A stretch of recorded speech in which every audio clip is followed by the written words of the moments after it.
Come with me to the darkest of places, this garden of betrayal and hatred where the Son of Man paces. This self-subservient servant with his heel to the serpent, the sinner's only detergent for our misplaced worship. Though he was led to curse it, he's the one who'll reverse it because he is life's resurgence. But he knows what he must first face, shame, hate, and pain, so inhumane. So he begs if mankind could be saved by another way, but he knows that is why he came.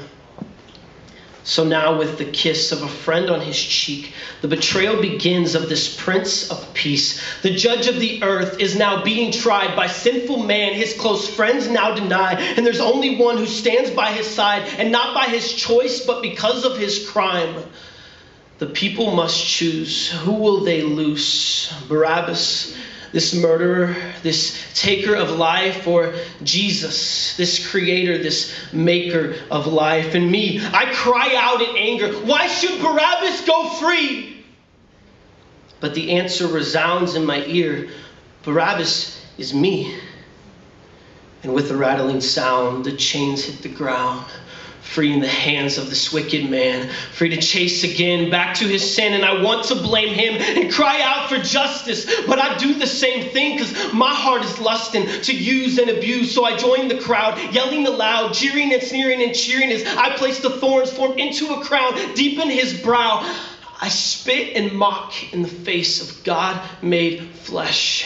I claw to rip the heart out of his chest, and the love in his eyes makes me cry louder for his death. His core reeling, skin peeling, blood spilling as he's beaten and torn with the glass-riddled cords.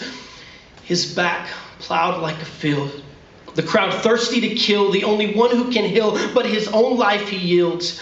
My own feet are now splashing in the puddles of his blood. His body thrashing as the whip swings down from above. The crowd harassing as he sits, silent and dumb, like a fumbling sheep to the slaughter he's led. His body crumbling and breaking like pieces of bread. He's stumbling and taking my place with each step, and not one mumble of hate underneath his gasping breath.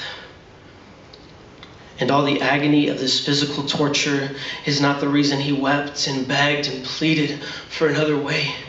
He's literally becoming sin and taking on death and hell and leading them to the grave.